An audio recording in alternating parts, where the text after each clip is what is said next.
Okay, we are live. Gary is joining from somewhere in the world. Hey, Gary, how are you? Hey, Matt, I am good. Good. Well, Gary, I appreciate you coming in and or being on the call and agreeing to be the weird kind of silhouette face there. That's you now, Gary. Looks close enough. It's it's it's a silhouette, so it's definitely you. Hey, Gary, tell me what's going on, man. You've got a child that you're worried about, right? Yeah, I got two kids. Okay, But I want but to you're only focus worried about one of them. on. Well, I'm most worried about my oldest. My Okay. youngest, I still got a couple more years to, figure things out. So, figure that All out right. later. Okay, let's focus then. Um, So you're tell yes, me the my age. my she's 12, Mm-hmm. and after a disastrous end to fifth grade, it's like coming out of the pandemic, but there was a lot of needs that there were a lot of things that were just lacking as she was leaving elementary school. And I was like, we can't start middle school like this. There was a lot of learned helplessness. Really Mm-hmm. was like just it had grown to an outrageous amount that was affecting many parts of her life. And one of the big factors is that she has physical and cognitive disability. So she has, and so she uses a wheelchair and a walker for getting around. She uses a communication device, or she's working at learning to use it. Um, she has got a handful of words that other people can understand verbally, and she does a lot with gestures, and she's very animated and charismatic, and likes interacting with people. But there were a lot of things that just from a number of failures within the school that things had just kind of not worked out. And it's like, we can't go into middle school like this. And so I looked at a lot of different options, and she ended up going to same charter school as my son. And that has been fantastic. Interesting. But it ends at sixth grade, which is what she's at. So now it's going to be back into the public middle school. And I'm concerned. The general population. Yeah. Yeah. So what you're describing is really normal, Gary. You've probably talked to a lot of parents who've been in a similar situation, and particularly for kids that have some unique needs, it's a tricky dance, and every year it seems like you're always on the under the gun to find something that works, and each year it seems like you're rolling the dice, and so it sounds like that's where you are right now, huh?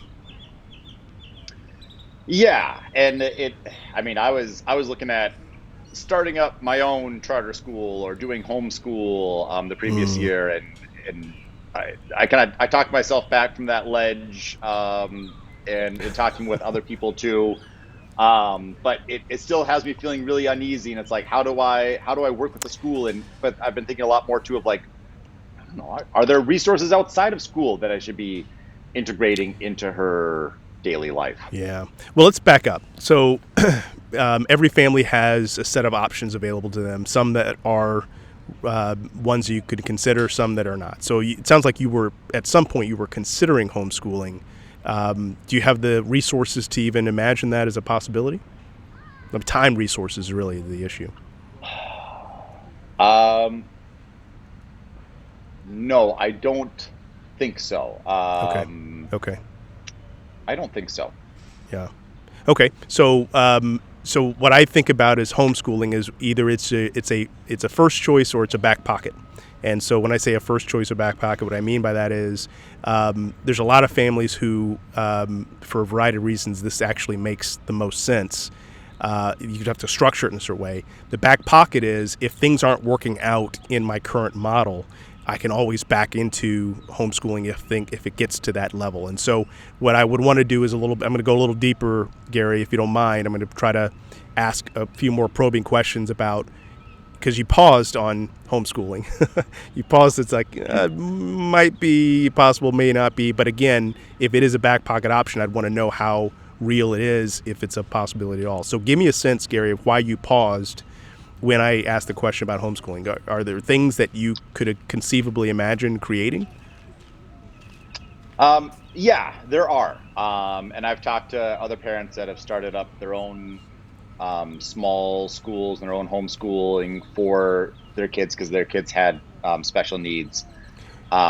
And how might you That how would you imagine you doing that? Are you a single dad? Are you married? Do you have family in the area? Do you have other families that you could, or neighbors that you could partner up with? Those are some of the sources of support that usually show up. Do you have any of those things?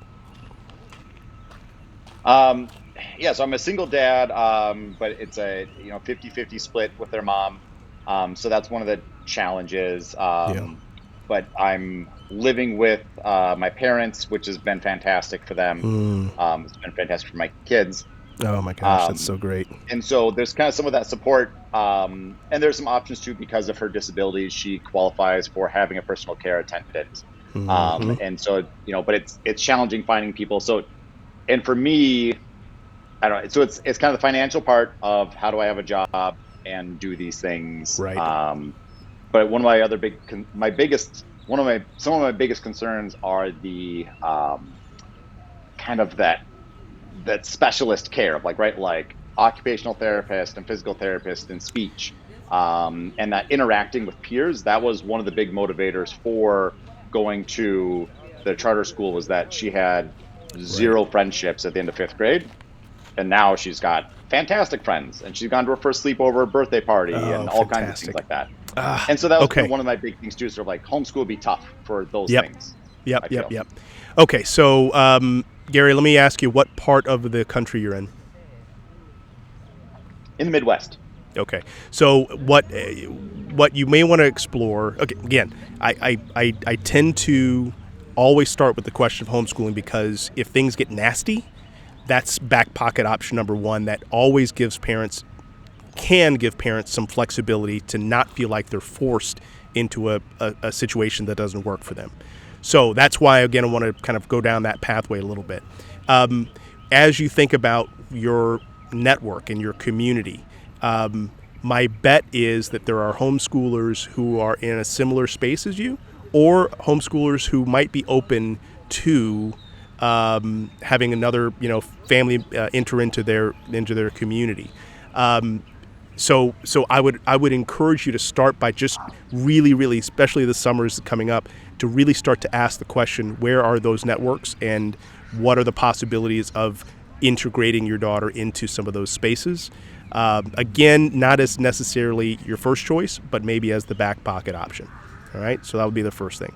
Second one is Hmm. this importance of relationship is huge, right? So some of like her best friend, where is that child going, or is that child going into a traditional school, and if so, is that school someplace that you have looked into? One of them is going to a private religious school next year. Another Okay. one's going to a public school, but it's a different one than what my daughter's able to go to. Oh, okay. Because of zoning, or because of Just yeah, medical just needs? location. Okay, location. Okay, well, it'd really be a shame to lose that connection with some of her friends, but of course, life is about building up new friends as well. So, and again, trying to keep as general questions as possible so we don't out who you are and where you live and all that stuff. But the schools that are possible options for you, give me your sense about what you have seen in them.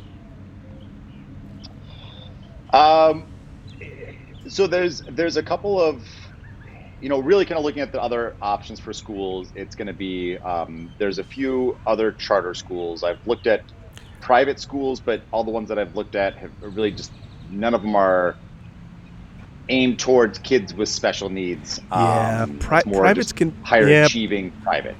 right. Privates generally, that's actually one of the knocks against private schools, is that they're not fully accessible by all, and so yeah, it's rare that a private high school would accept a child with some different different learning paths and different learning styles, etc. So okay, so the privates are off the table. The publics.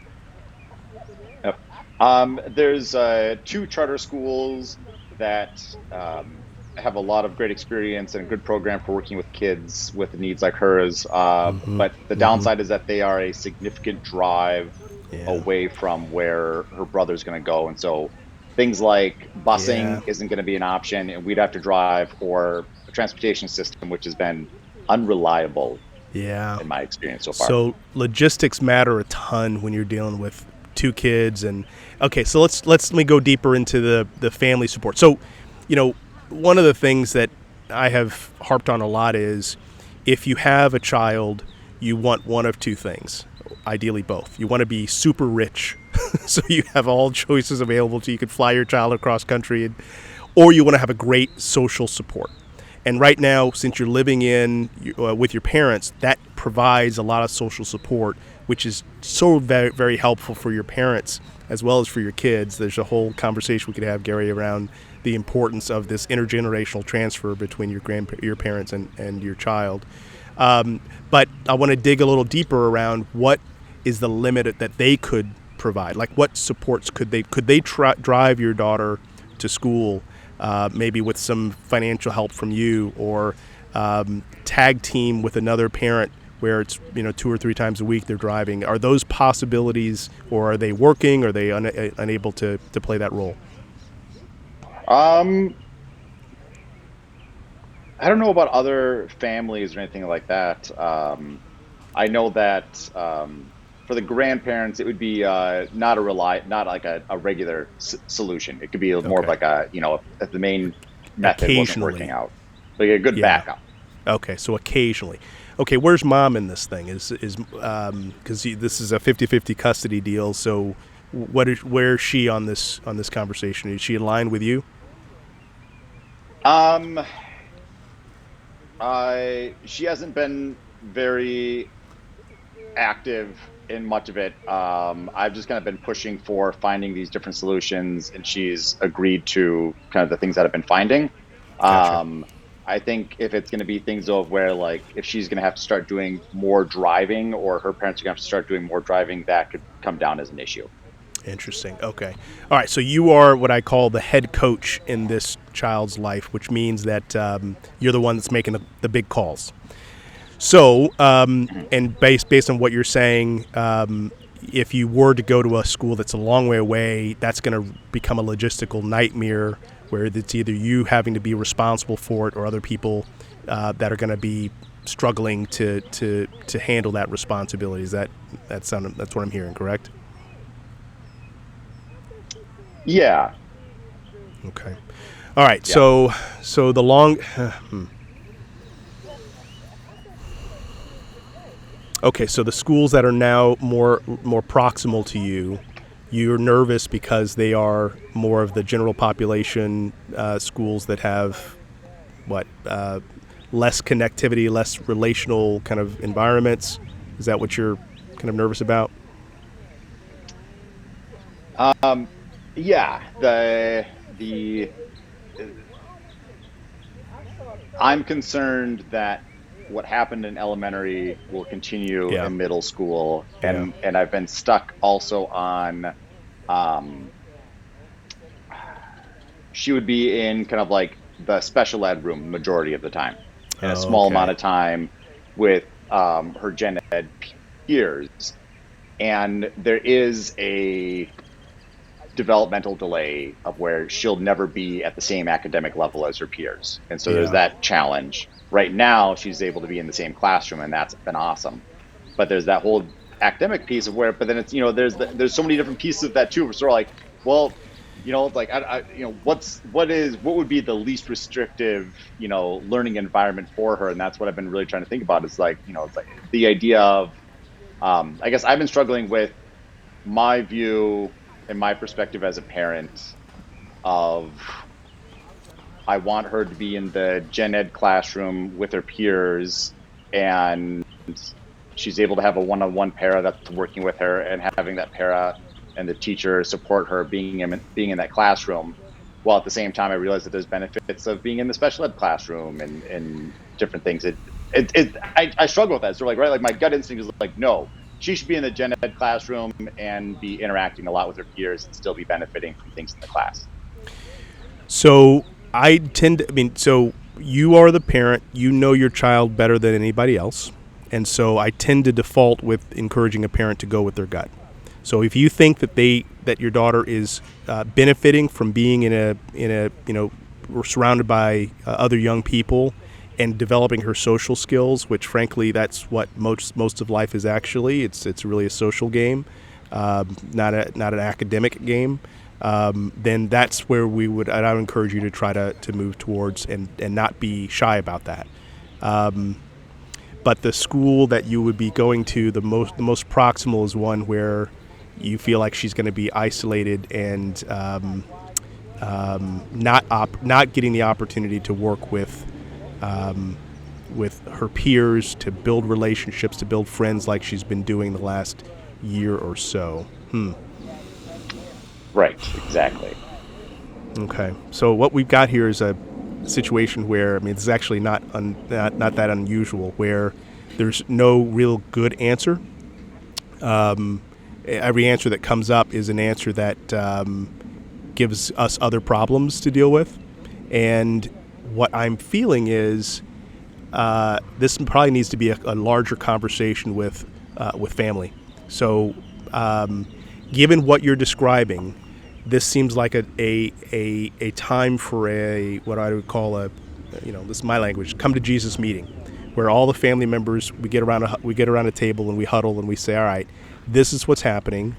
How can we make sure that this goes as well as humanly possible for our child, our daughter, our grandchild, and how do we make this work? Because here's what I'm seeing as dad, as the head coach parent.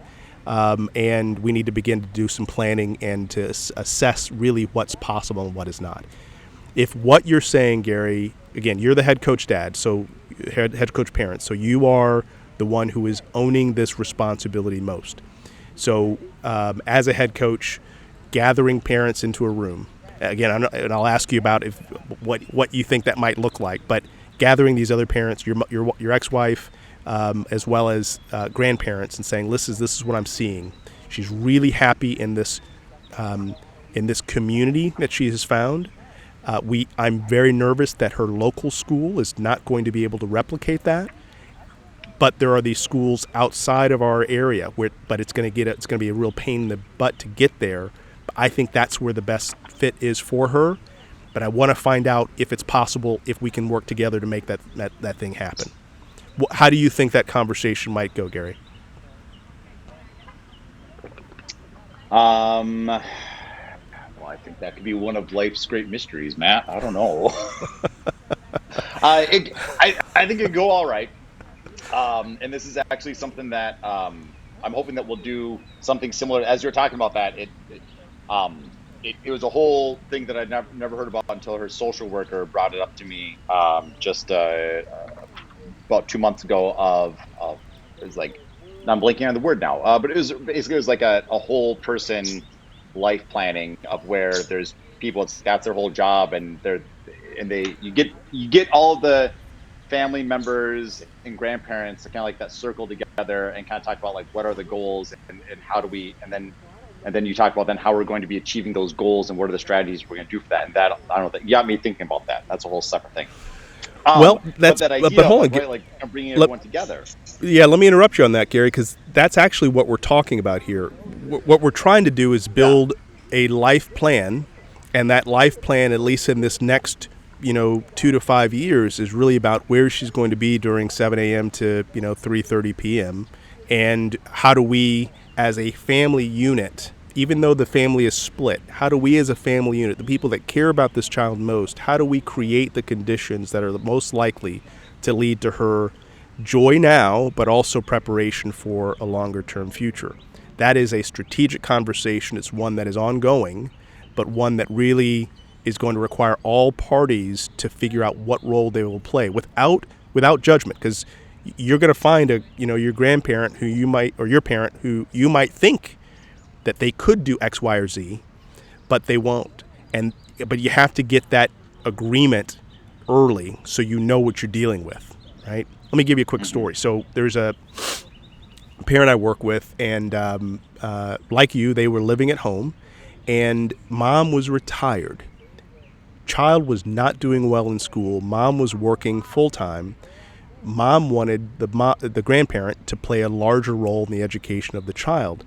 my grandmother wasn't down for that, right? For a variety of reasons, she just wasn't down. And so once the conversation occurred where it's like, okay, Mom, can you do this? What about this? What about this? We found a place where Mom could play a role. And the thing that Mom could do was related to the reading. But Mom would not go to a homeschooling or a more active leadership role in the education. But that's okay, because once you have it identified and clarified, now you know what you're working with and you can work within those constraints.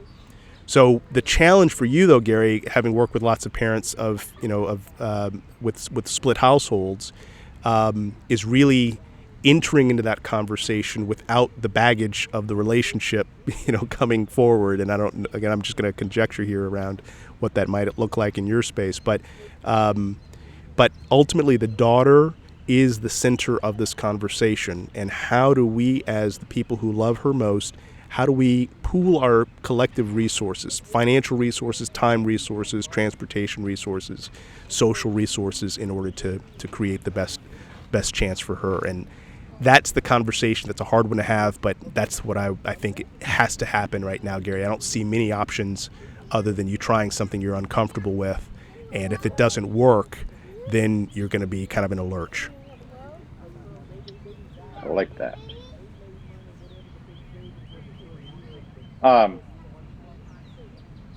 When you're talking about homeschool things, the whole idea of like the partnering up with other parents and kind of like the homeschool pods.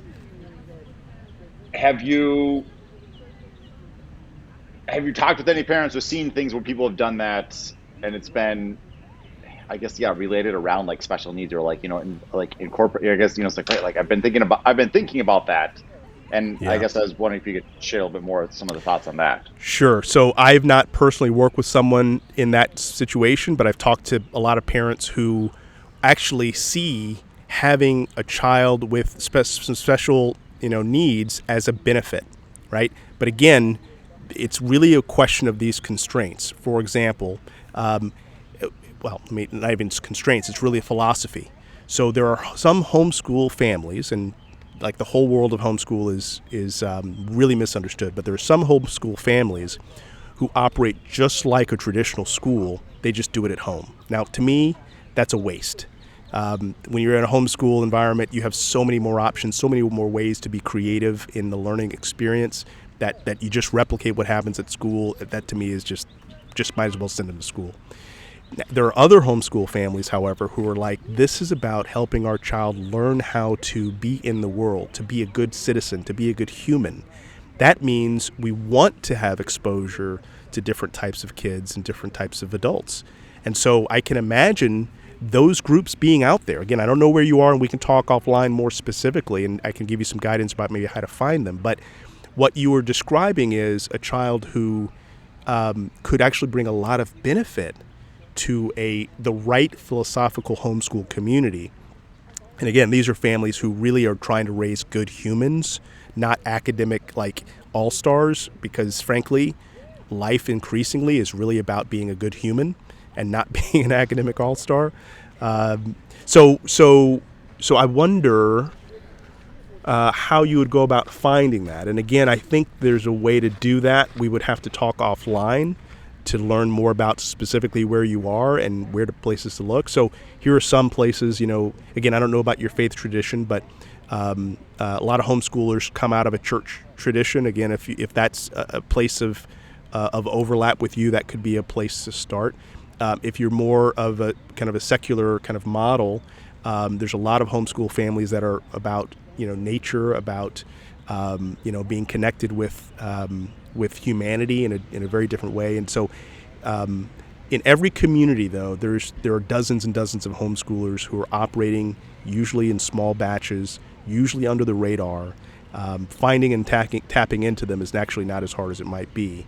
But I think you'd have to take a real inventory of what your child can do and what your child cannot do. So, for example, Gary, and again, I'm sorry, I'm kind of thinking out loud here, but a homeschool community might meet 3 days a week, right? And would your child need a 5-day a week, 7 to 3 p.m., supervision? Some homeschool communities meet from 8 to 12, 5 days a week or 3 days a week. So you would need to have some kind of potentially some other resources that can be brought in to fill the gaps around there. So let's pause. This summer, where's your daughter going to be? Like, what's happening with her? A week at my house, week at mom's house. Okay. Got a couple of different like camping trips, road trips planned out. Those Got things. it. Okay. And we're looking at maybe doing summer school for her at the home school. Got Right, it. at the home. At the public. At her public school. Public. Yeah. Gotcha. Not home Okay. school, her home public school. And that public school would be the middle school that she would go into? Correct. Okay, so let's think about this as a summer kind of test. So if she is in that, I would encourage you to consider that public school, summer school as a test, right? She might begin that. She might actually find someone that she likes. You might get a better sense of if that school might work for you or not. But again, you want to have several back pocket options in case it doesn't. The other thing I would test this summer is really some sort of quasi pseudo homeschool where for maybe 1 or 2 days during the week, maybe there's a more intentional supervision or support that's provided by mom or father-in-law, grandparent, something like that. So yeah, I guess if I were drawing this out, I would see the local public school as option number one that this summer you're going to test and experiment to see if that might be a better fit than you thought. Option number two are the charter schools that are a drive away, but you need to create a system of supports in order to make sure your child can get there without everybody getting freaked out about the transportation complexities. Option three is the back pocket option of a homeschool, which might be either personally or tied in with a micro school or a neighborhood homeschool group, of which you can search for between now and the summer and begin to even run some pilots there, exposing your daughter to those communities, seeing if it's a fit, so that by this time, August, you now say, okay, that public school is working or it's not. Great. The charter school is not a possibility or it is, based on the conversations I've had with my family and our larger community. And this homeschool option might actually work, but we're going to only implement it if options 1 and 2 fall through.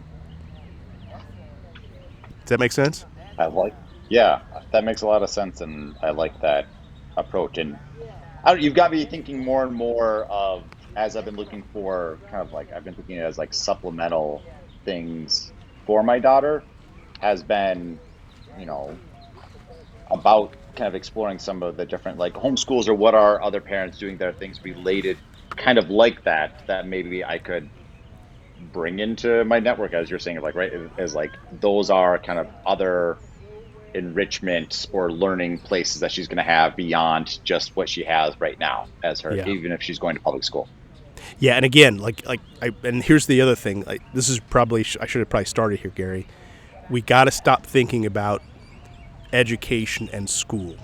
They're two very different things, right? School is a place where kids gather.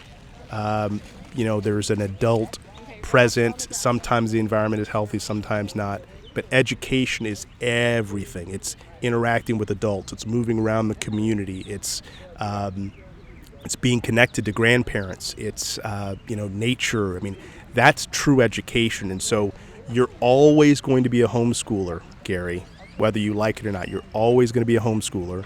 So the question is really not whether you're going to homeschool. It's what level of homeschool you're going to do. Every time you take your daughter out to a park, that is an opportunity for you to educate her about how to navigate, how to manage herself. Every time you take her to the grocery store, right? This is the education that you are going to be a homeschool parent. You got to lean into that space, and that's part of the conversation that you would have with your parents and your ex-wife and her parents as well. we as a community may need to play a much more active and intentional role of educating this child, not schooling her. Does that make sense? Yes, Yeah, 100%. that distinction, we, even for myself, I oftentimes forget. It's not about school; it's about education, and school can help. It can also hinder, but I am always going to be on point on making sure my children are educated, and I think that's what I'm trying to impart. Yes, exactly. Yep, completely agree. Okay. All right. So next moves. Again, I like the idea of the summer school. Think about the summer as a bit of an experiment. I really, really, really think as soon as practicable, you organize a gathering. Maybe it's just your parents first, and then it's another conversation with the ex and her parents, and maybe it's other family members. I don't know if you have other family members in town, friends, neighbors, church members, etc. You want this to be a fairly broad community because you never know when one person might be able to, to drive once a month, right? Or, a retired person at church. Again, I don't know if you're connected with the church, but I tend to encourage people to really get connected with the church community because there are usually retirees who actually are looking to contribute, and oftentimes we kind of forget about our elders.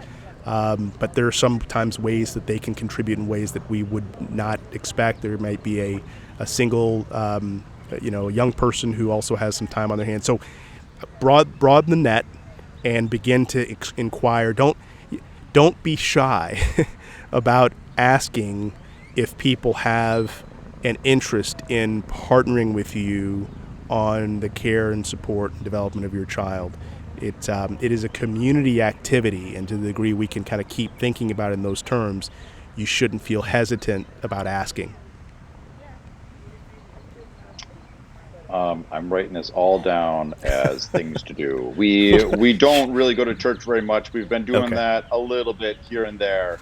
Well, here's your Um, chance. Here's your chance. but yep, exactly. Gary, you don't mind if I eat a grilled cheese sandwich that my daughter just dropped off at the park for me, do you? Oh, that sounds Oh delicious. my gosh, it is. And I'm telling you, I'm starving right now, Gary. So if you don't mind, I'm just gonna eat while we continue our conversation here. So, all No, right, go for it. talk to me how you feeling right now. I'm feeling good. I'm feeling motivated, which is always dangerous whenever you're having phone calls because you get lots of ideas. It's like, but right, like making sure I limit it down. I'm not going to go with the plan where we're going to move to New Mexico and build an Earth ship and homeschool there. I'm not going to go to that extent. I'm not going to cross off that idea, but that's still a possibility. That's option four. Um, That's option right. four. Yep. That's Something to option consider. four after homeschool. If homeschool doesn't work out, we build the Earth ship. Yep. Okay.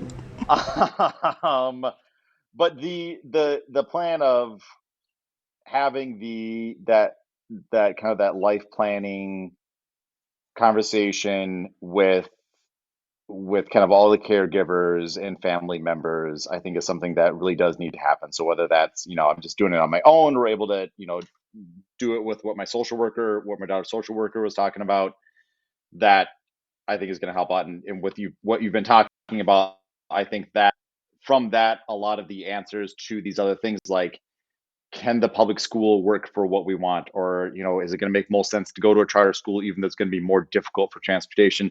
I'm hoping that that will give us some really clear answers or kind of momentum towards one of those different things. Um, and I guess the other thing too that I'm feeling good about is just kind of the idea of finding more groups outside of school that are going to help out with that. Yeah. We've gone to two like 4-H activities over the last year, and that's something that I want to do more of. And it's kind of making me think, I was like, yeah, like we need to get more active in that because that's going to be another great like learning education group, and parents that are Absolutely. doing some really good stuff as well. And Yeah. so it's got me thinking about that of like, what are these other groups, and that I need to go look for more groups, and whether it's homeschool groups or religion related groups or just other types of things, and find some of those that I can figure out how we're going to be adding in, because that'll be something that whatever the school option is going to be important in helping supplement that in some way. That's right. That's right. In fact, I would argue that many of those supplements might become more contributing to your child's education than school ever could be. That's the way I've seen it with my own kids. The contribution that some outside exterior activities, enrichment activities, actually become the dominant tool that my kids use to learn about life, about who they are, about what they love to do, about leadership, all the things that really matter. Because frankly, Algebra 2, it doesn't really matter. It doesn't. Art history class, Oh, doesn't matter. What matters is your child is a good person. She knows how to work with other people. She knows what her capabilities are. You mentioned a term that I just kind of brushed over at the beginning, but you mentioned learned helplessness. Super, super dangerous for every child, regardless of their ability level. So if you're seeing anything that suggests that she's beginning to think that she's not capable of growing and improving, that's trouble. So. So, all right, let's do this. Let's bring this to closure. So, your next moves. Let's identify the 3 next moves that will kind of synthesize this, and then when we check in, we're happy to check in with you in, let's say, a couple weeks or a month, and I can hold you accountable to some of these next moves. What would you say are the 3 next moves that you're willing to agree to achieve today?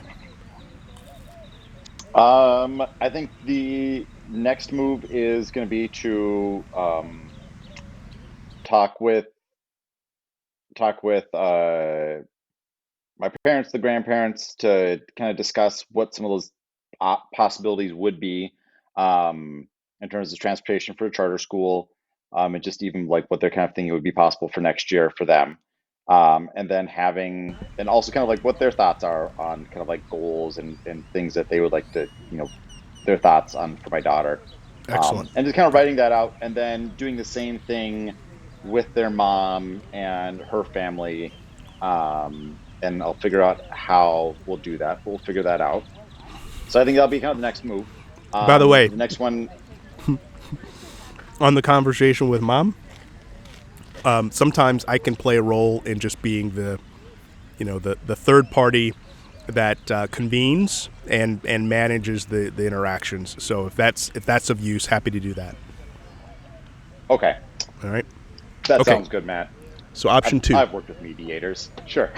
Oh yeah. Well, I wouldn't be a mediator, Option. and I wouldn't be paid either. I would be volunteer, and it would just be me trying to help ask some probing questions and explore what's possible. Sometimes, again, having another person in the room keeps people behaving a little bit better. Yeah, and it takes that emotion out of it, and it's so you can't accidentally say things with like opinions, as you're just trying to phrase a question. Okay, so then I think the next step is going to I think the next thing is going to be finding. I want to find at least. Well, I've got 4-H, but then I want to find another kind of learning group Yeah. that that she can be part of, Let me push you on that, so that Gary. she has at least 2 learning groups there. Yeah, let me push on that. Let me add. Let's go to 3 or 4 on that one. Right, because all we're doing right now is Okay. you're just trying to identify what's out there. You're not necessarily going to explore them yet. You're just trying to figure out what's out there. There are, and again, I'll mention something. Again, it kind of depends on your daughter's ability level, like physical ability level. But there are there's something called Civil Air Patrol that my daughter really was excited about, and I had no idea. But pretty sure they would be open to having some kids with some different ability levels. So I don't know if that's in your area, but it was something that I was really surprised about. So again, what I'm saying is I want to push you a little bit so that it's not just 2 opportunities. You're looking for 3 or 4. You might narrow it down to 1 or 2 at some point, but go ahead and kind of Right. push the envelope on that part. Okay. All right. All right. All right. No, that's a good idea. Number Yep. 3. And I think number 3 is going to be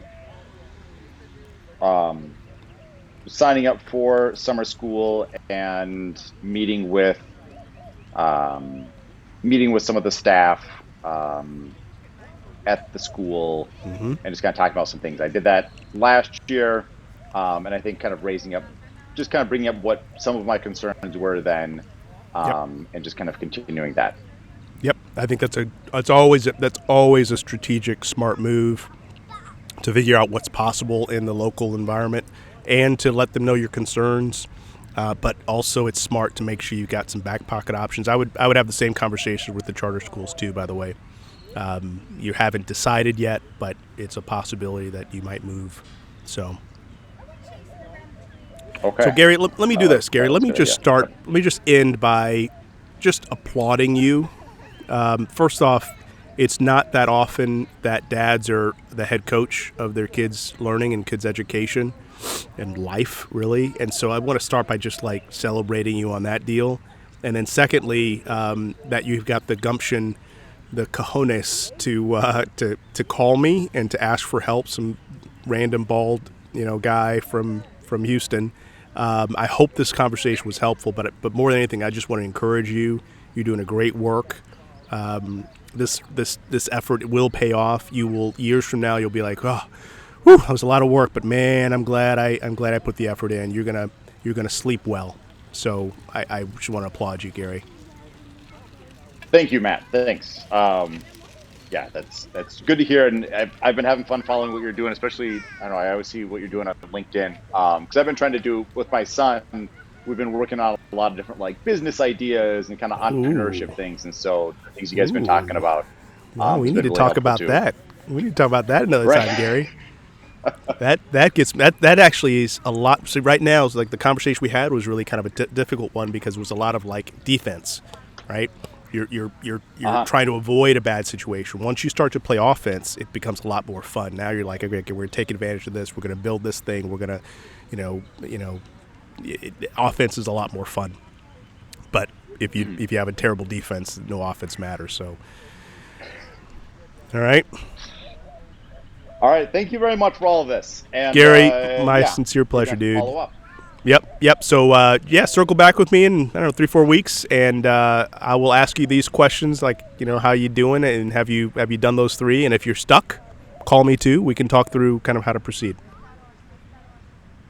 All right, thank you. All right. Have a great rest of the day. Enjoy that You too, sandwich. Gary. I'm going to devour this thing, dude. I'm starving. All right, man. God bless you. Good luck. Thanks. Bye. All right. Bye-bye.